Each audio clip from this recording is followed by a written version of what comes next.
最近呢，我有个女粉丝问我啊，她说二婚带娃真的很不好找吗？我今天就在这儿非常认真负责的回复你啊，是的，现在的二婚市场啊非常尴尬，男人女人形成了一种这样的规则哈，离婚后呢，受了伤的男人啊，他的心都冷了，他不想再触碰婚姻，要么呢就先自己过几年再说，他们甚至连恋爱都不想谈了，因为这颗心伤不起。有钱的男人呢可能还好点啊，离了还能再找个好的，那没钱的男人呢估计就得自己准备好啊，光棍到底了。而那些离了婚的女人呢，不管是自己受伤了呢，还是伤了别人，她们离婚之后都会在那儿等啊，等什么呢？等个条件好的男人呗，至少是比自己条件好的男人。那女人嘛，到了70岁啊，她都是慕强的，所以这个时候长得漂亮的离婚女人呢，她会认为自己长得漂亮啊，不怕没有男人要。可是混了几年之后，她会发现追求她的男人真的不少，可是啊，想跟她结婚的却寥寥无几。这是什么原因呢？其实男人们都懂，这些男人不过是想睡睡觉嘛。如果是个条件很好的男人，那基本上不会考虑一个离过婚甚至有孩子的女人，因为他们的选择有一大把，没有必要在你的身上付出他的后半生。那么穷的男人可能对他呢有几分真感情，但是他肯定又看不上的，所以离了婚的漂亮女人也很难找了。那些离婚了长得丑的呢，那就更难找了，基本上啊就无人问津。要是再加上带个孩子呀，那愿意跟你结婚一起抚养孩子的男人几乎没有。条件好的呢不想替你养孩子，条件差的呢养不起你的孩子。所以呢有好多女人离婚之后啊，都以为自己可以再嫁个更好的，而现实却不是，现实就是啊，你如果选择了离婚，有60%的可能是没有机会再婚了。离婚之后呢，带孩子的几乎没有人敢娶你，能找个人谈恋爱都算不错了，甚至有的离了婚带个男孩的，想谈个恋爱的机会都没有。我说这个话啊，可能有的人会不相信，我告诉你啊，这是为什么？因为现在离婚率这么高，几乎都是女人提出的离婚，这个背后呢都是被他们搞怕的男人，无论他们再怎么会装，再怎么会演，大数据摆在这儿呢那些受了伤的男人谁敢搭理这些女人呢？对不对？女人受伤也一样嘛，她们几乎不敢再相信男人了，再度进入围城，那必定是要再三斟酌的。条件差的还看不上，条件好的呢他又够不着，结果他们会发现啊，怎么都找不到，因为竞争对手也很多呀。那些有颜值有身材的都不好找而这些离了婚的女人呢，都跟商量好的一样不管是带孩子的没带孩子的，有颜值的没颜值的，都会在谈婚论嫁的时候要高额的彩礼，想通过婚姻获取财富，都把这些男人当成了赚钱的工具，婚姻就成了他们的跳板。所以现在男人都警觉了嘛，不敢轻易上当了，是不是呢？觉得我说的对的，给我留个小心心再走春节相亲你花了多少钱哈？我们来算算这个男生春节这几天假期相亲到底花了他多少钱。今天呢，有一个90年的男生跟我说他终于逃脱了家里的催婚和相亲回到了北京。一回北京就觉得一身都轻了。这次呢，他在老家从年前就开始被家里安排相亲了，每天他要看好几个姑娘把自己累得跟狗似的后来呢，加了10几个女生的微信，看了18回热辣滚烫，14次飞驰人生，吃了15次海底捞。他说现在他想起海底捞的名字都想吐他还爬了9次山累够呛。中意的姑娘呢还是有几个愿意接触一下的，走之前还得给人家买点礼物，出点血都算了关键是一回北京就回到了现实，异地恋他谈的是不得劲儿的呀那都是北京的吧，想着再约约吧，还得继续花钱，对吧？他说他现在只能一声叹息嘛，没办法谁叫咱是男人呢？所以女生们也看一看其实真的不要怪现在的男生他们有点算计，有点小抠门你们得理解理解他们呢我说的对不对呢？我的一个关于大龄剩女的视频最近火了，但是也招来了一波不服气的在评论区可劲儿的骂我，说什么的都有说我身为女性攻击女性，说我在贬低女人，说我在搞性别对立，说我为了点流量拿他们说事儿。今天我就在这儿不做任何的辩驳，但是我只想问一问你们讲这些话的人，我想问几个问题。第一，是谁谈恋爱要看男人的态度男生怎么给你花钱是最权重的评判标准，但如果让女生花钱，那就是个下头男，你们承认这点不？导致现在很多的男人啊非常反感谈钱的女人。这个不是我教你们的，对吧？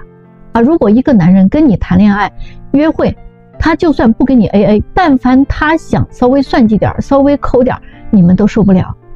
而你们自己可以不花钱，也可以没有啥态度。那到底是谁把你们当成了交换的标的呢？不是你们自己吗？这是事实。难道是我把你们说成这样的吗？难道是我把你们贬低成这样的吗？第二个问题，你们有没有好好看看评论区里男的都在说什么？如果现在有的女的，你的观念、你的认知都是符合人道的，都是符合自然规律的，那谁还会出来说你不对呢？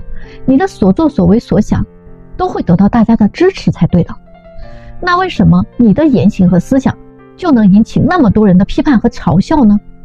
一个成年人可以选择特立独行，但是如果你要入世，就要遵循入世的规则，不是吗？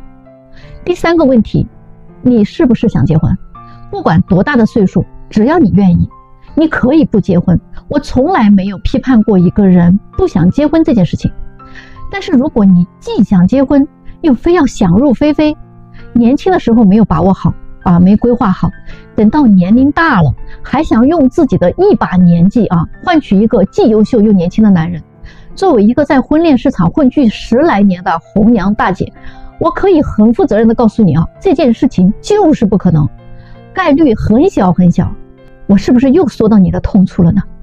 那你可以继续骂我，但是又有什么用呢？你有这个功夫呀，你还不如去买2本书，好好提升一下自己的认知呢。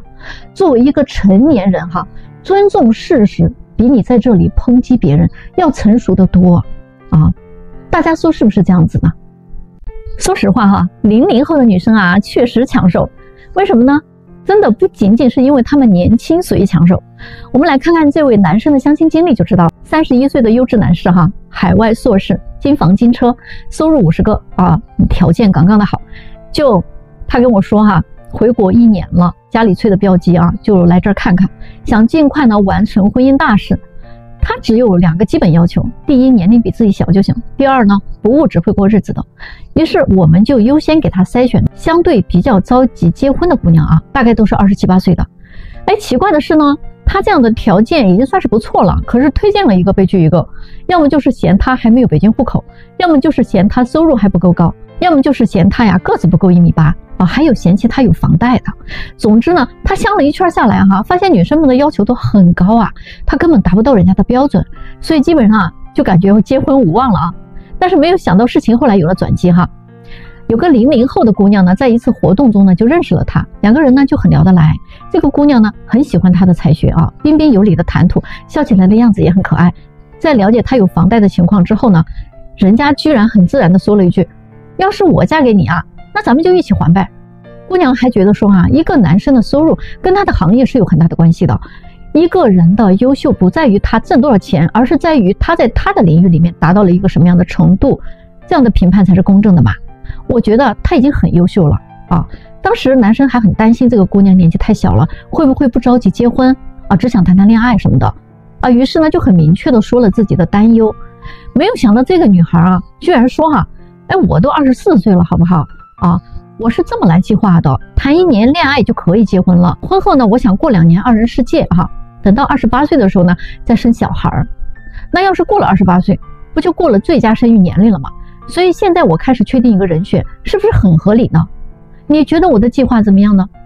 这就是成熟的00后人家计划的可好了所以人家这个认知直接就碾压了那些还在挑三拣四的某些人你们说对不对？你有什么可豪横？有些现实的事情是很扎心的。在北上广深，为什么那么多的单身姑娘她们自身都不错但是就是找不到男朋友，很难维护一段长久的恋爱关系。她们自己也不想这样，但是呢又无能为力28岁的茵茵在北京的一家3甲医院工作，长相很甜美，身材气质都很佳，高知家庭的背景按说呢她这样的综合条件已经不错了。其实生活中追求她的人也不少，也不乏一些条件很优越的男士。但是她说从工作到现在已经2、3年了，谈了很多段，都很短暂没有一段是维持了半年以上的。她就很纳闷嘛，不知道问题到底出在哪里了。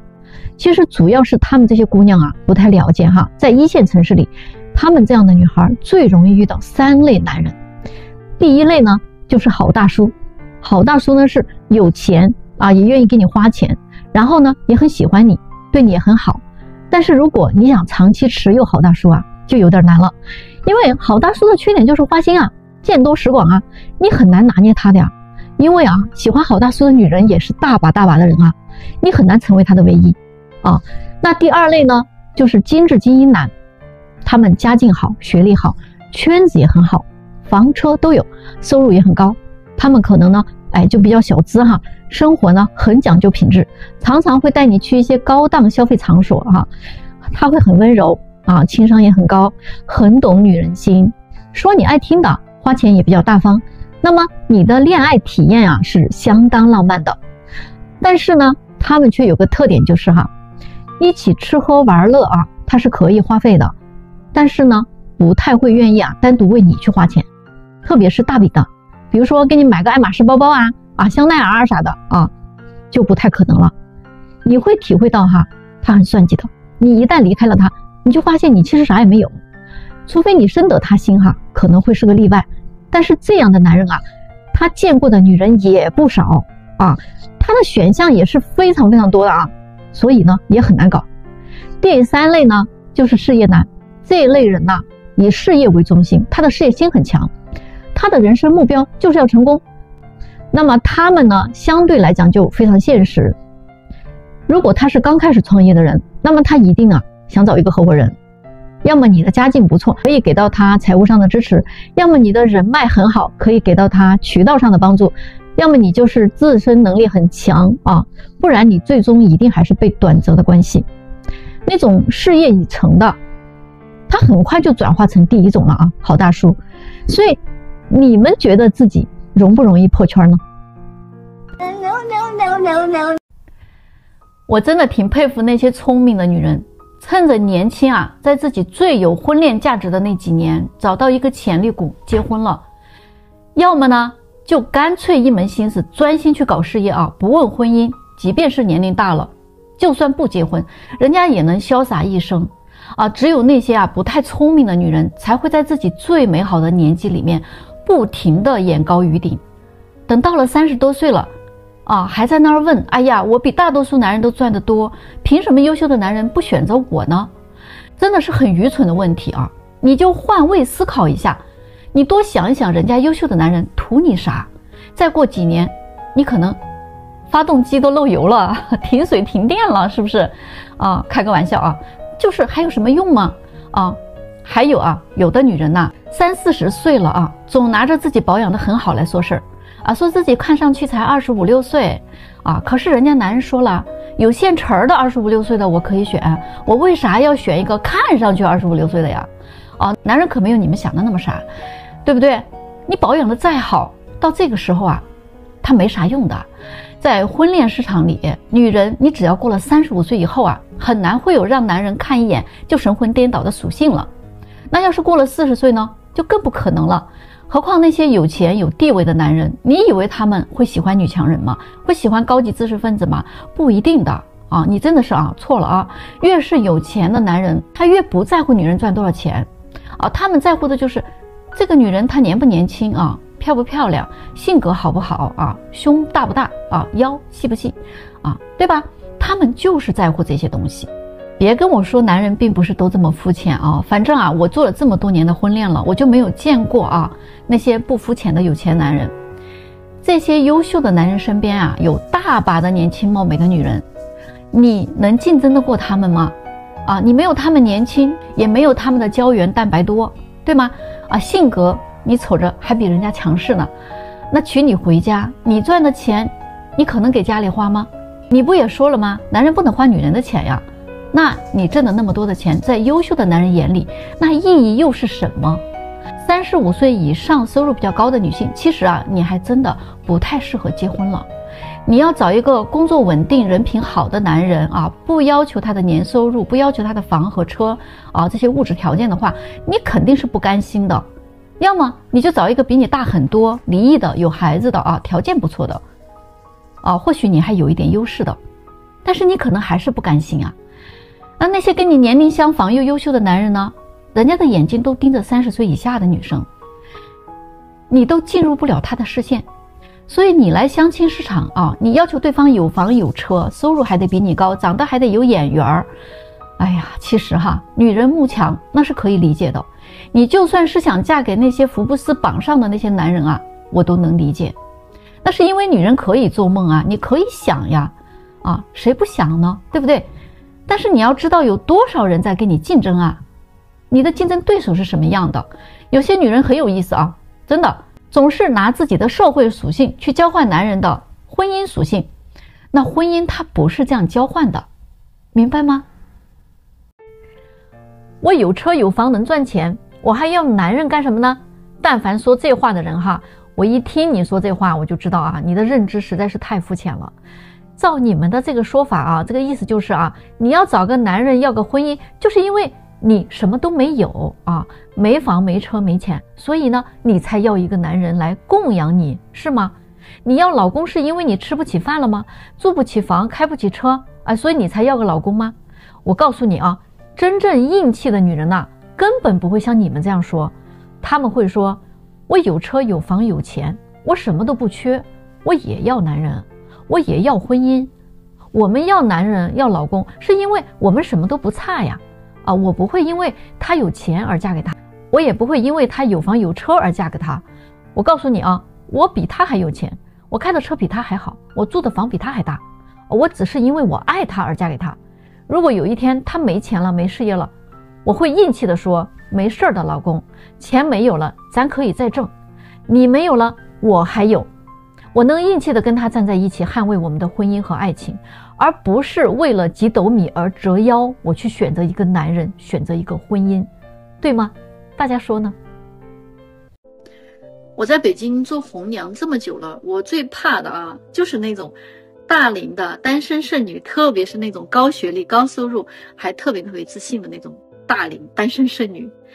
你说这不啊？前几天呢，有一个87年的女孩嘛，其实她这个硬件条件还真是不错的啊。她在一家互联网公司做高管啊，身高大概在1.65米左右，年收入也挺高的，100多万，硕士学历，身材长相都不错。我相信她年轻的时候一定有很多男人追求，也不知道怎么的啊，把自己带到现在了。如今呢，她到我这儿来啊，说希望我给她找一个啊，大概5岁以内的啊，大概大她5岁以内的，年薪在200万以上的，在北京呢得有房有车的男人。那我听到他说这个话之后呢，我就跟他说啊，我说其实你这个需求这个条件呢，我可以帮你达到，但是离异的你能不能接受？哎，结果啊，他就跟我急了啊，他说你有没有搞错啊？你让我一个还没有出阁的姑娘去嫁一个2婚的男人，87年的还说自己没出阁啊，所以你说是不是很奇葩嘛？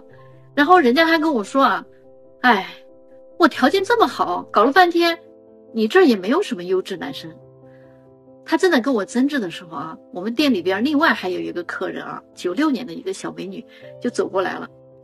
她呢就跟这个87年的女孩这么说啊，她说姐姐，我是96年的，我呢也是硕士刚刚毕业，虽然说我赚的没有你多吧，但是我的要求比你低啊。我呢就希望对方有个稳定的工作，年薪30万左右，有一套房子就行啊，其他的呢我就不在意了。如果他暂时没有房也没关系，反正我们家有，正好我们家就我一个啊。我的嫁妆呢就是海淀的一套学区房，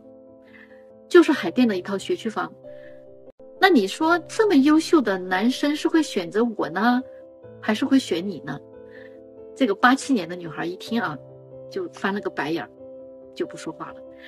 其实我也很想啊，看一看啊，男人在这个选项里边，你们到底是会选这个87年的呢，还是会选这个96年的？这红娘做久了啊，真的是啊，什么样的人你都能见到，什么样的事儿你都能碰到。我一直呢都在说要抵制毒鸡汤泛滥，可是啊，我现在觉得毒鸡汤都不可怕，可怕的是现在有些女人那颗不知廉耻的心啊，一谈恋爱就想着办法啊搞男人的钱。最近有一个24岁的姑娘啊跟我说，她相亲认识了一个40多岁的大叔，这个大叔呢真的是很喜欢她，对她很好，也很大方，要什么买什么，真的是像疼女儿一样疼她。谈了快1年了，大叔给她送了套房子，说想跟她结婚。姑娘说那结婚的话得先给他买一辆80万以上的车，再给他200万现金，才愿意跟大叔去见父母。大叔虽然答应了他，但是就是一直没有兑现承诺。我就问他，你是真心想嫁给他吗？我这一问，他反而有点犹豫了，说我就是想拿了钱之后再说嘛。然后他还问我有没有什么办法可以让大叔先把钱给他。我当时听了这话气都不打一处来了，真的不知道什么样的父母能生出这种不知廉耻的女儿来呢？现在一些年轻的女生真的是道德很沦丧已经都没有下限了。渣女的数量我觉得比渣男的数量要多几十倍都不止。他还给我看了一个网上的视频，是一个主播在教年轻的女生怎么搞男人的钱。这个视频居然点赞几十万评论区里边全是女人，一帮年轻的小绿茶各种提问，各种分享攀比在男人那儿搞了多少钱那些30-40岁的女人也跟着起哄懊悔自己怎么就这么傻完全就不懂这些套路，恨自己学得太晚了，白活了这么多年，真的是毁三观。这满屏都是怎么搞钱，怎么搞大叔。我想说这些丑恶的灵魂是怎么练就的呢？这些人的有灵魂我觉得都是抬举他们了。这些丑恶的嘴脸真的是令人作呕。我真的是第一次感觉到词穷，道德沦丧到如此境界，真的是人类的悲哀。竟如此赤裸裸的暴露丑恶的人性。如今的这些渣男跟这些渣女相比简直就是小巫见大巫。这么多想不捞二货的人不知廉耻的心，怎么会没有毒鸡汤泛滥呢？为什么毒鸡汤毒不到男人呢？因为男人觉得这些什么套路攻心计他觉得是拿不上台面的东西，不太被他们主流的群体接受的嘛。一个搞钱视频几十万的点赞如此庞大的数量，这种丑恶的势力不可小觑的。同时呢也提醒那些想通过套路搞钱的女人，想做绿茶的女人，别把男人当傻瓜。他愿意给你花钱，那是爱你，不是傻，你懂吗？现在有很多大龄剩女真的是被现实打脸呀。真的你会觉得又可怜又可恨。在北京、上海这样的大城市里，将来会有越来越多的女孩真的嫁不出去的。你先别急着反驳我，大龄女生看到这儿可能也很想骂我，但是很多案例证实了大龄剩女她们有一些共性，基本上有这3点第一，太挑了；第二，太毒了；第三情商太低了。你看完了，要是觉得我说的不对你再喷我。就拿我这儿前几天来了一个33岁的大龄女生她的案例来讲，其实她长得还可以，颜值呢能打个7分吧，在体制内上班，月薪呢有1万多。那天她来我这儿见了一个82年的男人，离异的，但是年薪1000万非常优秀的男士。出来他就马上跟我反馈了，说这个男士他没看上，感觉对方没有什么眼缘，虽然有钱，但是年龄太大了，还离异的。想当年自己20多岁的时候，那都是些富家弟子跟他相亲，基本上没有看不上他的。所以如果自己找个这样的觉得很亏，带出去也没有面子，他觉得自己还没有沦落到要找一个离异的，长相也看着不太喜欢的，年龄还那么大的男人。我说，那你怎么不想一想，一个年龄没有这么大，未婚的，年薪1000万，而且还能让你看着有点感觉的男人，可能你也不是人家的菜了。他想了想说，现在年龄一年比一年大，也不好找，要不我就跟这个人处一处试试吧。但是没有想到的是这个女士太自信了，男士这边根本就没有看上她。男士跟我说这位女士聊天让人很不舒服，一坐下来就问她为什么离婚的。男士呢简单说了离婚原因之后他立马就追问，那这几年你又谈了几个呢？然后为什么又分手了呢？